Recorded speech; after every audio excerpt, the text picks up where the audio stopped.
आज की हुई वार्ता के क्रम में आप लोगों ने जो प्रश्न पूछे हैं उसके समाधान के लिए ये वीडियो प्रस्तुत किया जा रहा है, जिसमें आप लोगों ने कुछ प्रश्न पूछे हैं। पहला प्रश्न था साहित्य की विधाएं क्या हैं। जिस प्रकार जीवन में उतार चढ़ाव रंग रूप भरे पड़े हैं, विविधताएं हैं, खुशी है, दुख है, उसी तरीके से जब उसको हम व्यक्त करते हैं अपने विचारों को, भावों को, मनोवेगों को, तो उसकी जब सर्जना होती है, जब निर्माण होता है तो साहित्य बनता है। और जैसे उसमें भावावेग रहता है उसी के अनुसार उसकी विधा होती है। बहुत सारी विधाएं हैं, कहानी है, कविता है, नाटक है, उपन्यास है, रेखाचित्र, संस्मरण, रिपोर्टाज, ये साहित्य की विधाएं हैं। इन विधाओं के माध्यम से साहित्य की सर्जना होती है, निर्माण होती है। उसके लिए अलग से वीडियो एक बना हुआ है, आप उसको अवश्य देखिए। रोचक प्रसंग। रोचक प्रसंग क्या होते हैं? रोचक का अर्थ होता है रोचकता, जिसमें कौतूहल हो, और प्रसंग का मतलब है रेफरेंस, संदर्भ। जब किसी बात को, कही गई बात को प्रमाणित करने के लिए, परिपुष्ट करने के लिए हम किसी विशेष संदर्भ को देते हैं, किसी और दूसरे प्रसंग को ले आते हैं, जिससे उसकी रोचकता, उसका सौंदर्य बढ़ जाता है, उसकी प्रभावशीलता बढ़ जाती है, तो उसे हम रोचक प्रसंग कहते हैं। जैसे कोई बात चल रही है, चर्चा हो रही है, और उसमें किसी दूसरे प्रसंग को जब लाके जोड़ दिया जाता है, कोई दूसरी बात को, प्रसंग का मतलब है संदर्भ, रेफरेंस। जैसे आपने सुना होगा कि यह बात किस प्रसंग में आप कह रहे हैं, तो कहते हैं कि यह बात अमुक प्रसंग से ली गई है। तो प्रसंग का मतलब है संदर्भ, किस संदर्भ से बात कर रहे हैं, ताकि हमारी बात और पुष्ट हो, मजबूत हो, प्रमाणित हो। तीसरा है मौलिक लेखन क्या है। मौलिक का मतलब होता है जो हम अपने आप सोचते हैं, जिसमें नवीनता हो, जिसमें बनावट ना हो, और न ही किसी की कॉपी हो या किसी की नकल ना हो। मौलिकता का मतलब हुआ कि हमारी वो इंडिविजुअल, हमारी सोच है, हमारी सर्जना का प्रतिफल है, उसे हम मौलिक लेखन कहते हैं। जैसे अगर किसी विषय पे आपसे कहा जाए कुछ लिखिए, तो आप कहीं से कट कॉपी पेस्ट ना करके, बल्कि वहां से संदर्भ जरूर ग्रहण करें, लेकिन आप क्या सोचते हैं, आपका विचार क्या है, आपका व्यू क्या है, नजरिया क्या है, दृष्टिकोण क्या है, वो जो होता है मौलिकता होती है। और जब उसको लिखने लगते हैं तो लेखन हो जाएगा। यानी मौलिक लेखन सृजनात्मक लेख होता है, कुछ नया रचने की जो ताकत है उसी को हम मौलिक लेखन के नाम से कहते हैं। अगला है सुबोध भाषा। सुबोध भाषा क्या है? आपका प्रश्न था कि सुबोध भाषा क्या है। सुबोध भाषा में जो प्रश्न होते हैं, जो भाषा होगी, उसकी इतनी ताकत होगी या इतना वो सुंदर होगा कि किसी भी व्यक्ति के बोध के अंदर होगा। इसका जो शाब्दिक अर्थ है सुंदर बोध, यानी जो बात है वो बिल्कुल आपके मन में, मस्तिष्क में पूरी तरह प्रभावित करती है या आत्मसात कर लेते हैं, वही सुबोध होता है। यानी भाषा का वह रूप जो सरल हो, सहज हो, सर्वग्राह्य हो, उसे हम सुबोध भाषा कहते हैं। अक्सर आपने सुना होगा कि सुबोध भाषा का प्रयोग करें, यानी जो श्रोता है उसके लेवल पे जाकर के आपको अपनी बात कहनी होती है। इसका जब आप ध्यान रखते हैं तब आपकी भाषा में सुबोधता आती है या भाषा की सुबोध होती है। ये तो कुछ प्रश्न थे। इसके बाद आप लोगों के जो ऑनलाइन टेस्ट लिए गए थे उसमें से कुछ प्रश्न थे, तो हम उनका सबका जिक्र कर देते हैं। कौन कौन से प्रश्न थे? पहला जो था प्रश्न था इसमें कि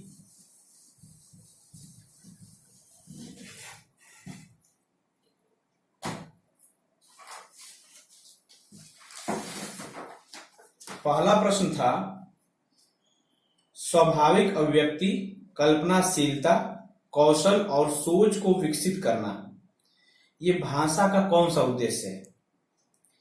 तो अगर किसी भी भाषा का जो पहला गुण होता है, पहला उद्देश्य होता है, वह बालक की स्वाभाविक अभिव्यक्ति, कल्पनाशीलता और भाषाई कौशल और सोच को विकसित करना होता है। तो इसमें जो भाषा का एकमात्र उद्देश्य जो है वह किसी भी विद्यार्थी या बालक की स्वाभाविकता, कल्पनाशीलता को बढ़ावा देना है। तो जो प्रश्न संख्या 1 थी टेस्ट में, आपके जो ऑनलाइन टेस्ट हुआ था, उसका पहला प्रश्न था कि स्वाभाविक भाषा का क्या उद्देश्य है। तो किसी भी भाषा का पहला उद्देश्य है कि हम अपनी बात को, अपने विचार को स्वाभाविक, सरल, सहज तरीके से रख सकें।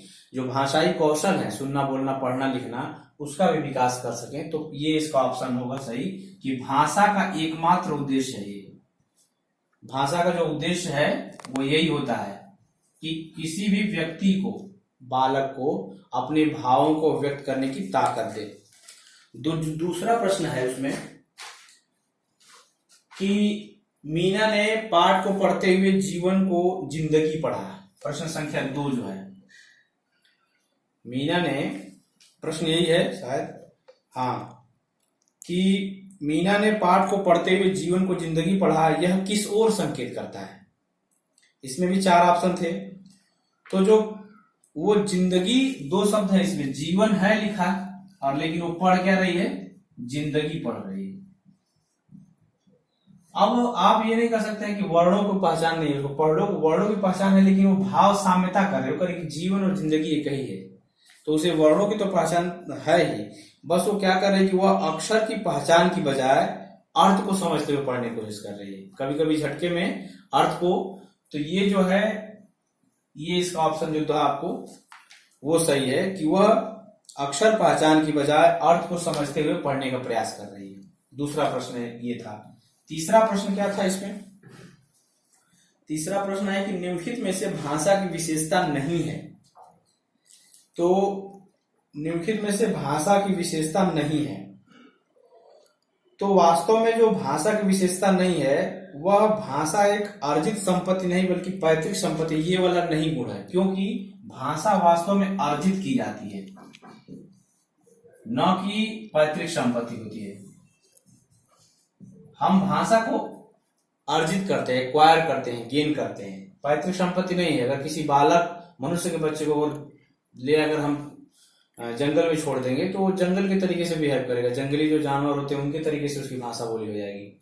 तो भाषा वास्तव में अर्जित की जाती है, हम उसको अधिगम करते हैं, सीखते हैं। तो जो तीसरा आपका प्रश्न था कि भाषा के निम्नलिखित में कौन सी विशेषता होती है, तो नहीं है। प्रश्न आपको ध्यान देना है कि विशेषता नहीं है, तो ये वाला ऑप्शन सही होगा कि भाषा अर्जित संपत्ति नहीं बल्कि पैतृक संपत्ति है, ये वाला नहीं है। अगला इसमें प्रश्न था कि चौथा प्रश्न था कि प्रारंभिक स्तर पर पढ़ना सीखने में सबसे कम महत्वपूर्ण है। तो चौथा प्रश्न था प्रारंभिक स्तर पर पढ़ना सीखने में सबसे कम महत्वपूर्ण क्या है। तो प्रारंभिक स्तर में जो 4 ऑप्शन आपको दिए गए थे, इसमें कि अनुमान लगाना, संदर्भानुसार अर्थ ग्रहण करना, अक्षरों की पहचान करना और पढ़ने का उद्देश्य। तो बच्चे को पढ़ने के उद्देश्य से कोई मतलब नहीं है, पढ़ने का क्या उद्देश्य है इससे बच्चे को कोई मतलब नहीं है। बच्चा तो पढ़ रहा है बस अपना, वो उद्देश्य क्या है, लक्ष्य क्या है, अध्यापक के लिए, निर्माता के लिए, जो विधि निर्माण कर रहे हैं उनके लिए मायने रखते हैं, बच्चे के लिए इसका मतलब नहीं होता है।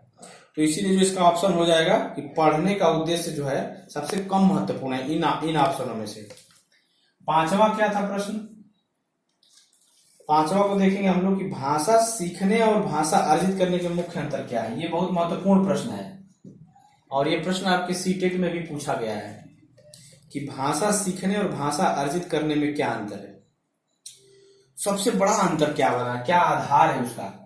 तो हम भाषा कहीं भी सीख सकते हैं, ऐसा नहीं है। सीखने की जब बात आएगी तो उसकी विधि प्रक्रियाएं आएंगी, लेकिन जब हम अर्जित की बात आती है तो हम कहीं भी अर्जन कर सकते हैं, समाज में भी उसका अर्जन कर सकते हैं, घर परिवेश में भी भाषा का अर्जन होता है। लेकिन जो सबसे बड़ा मूलभूत अंतर है वह है भाषा का परिवेश।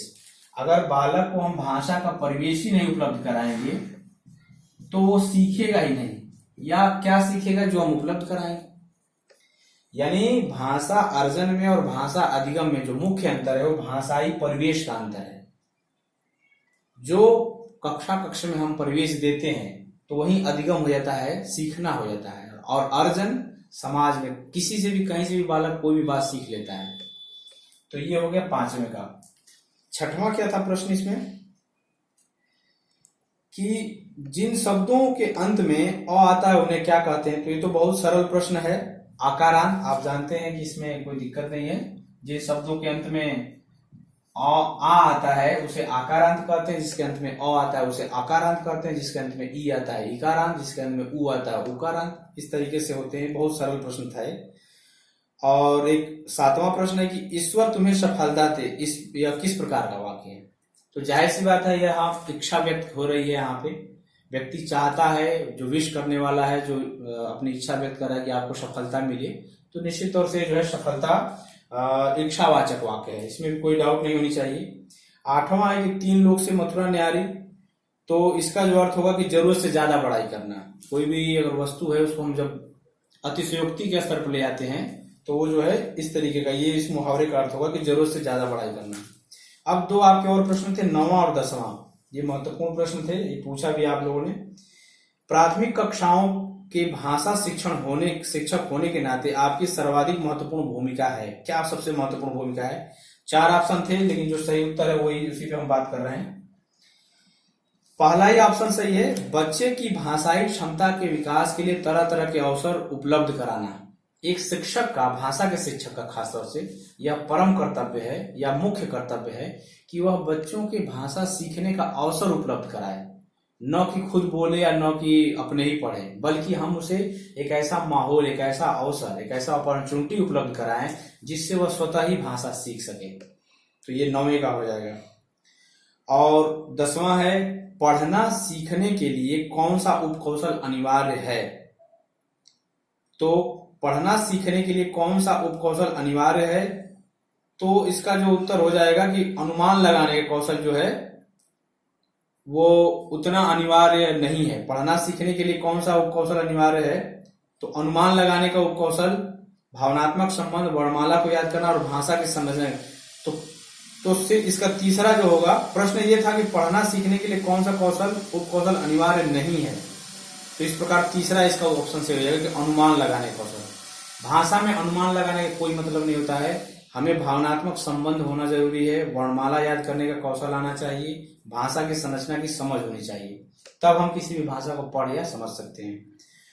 तो मुझे उम्मीद है कि जो ऑनलाइन टेस्ट थे और आपके प्रश्न थे उसके जवाब मिल गए होंगे। फिर भी और इससे भी अवशेष अगर कोई प्रश्न रह गया होगा तो आप अगली कक्षाओं में आप पूछ सकते हैं। धन्यवाद।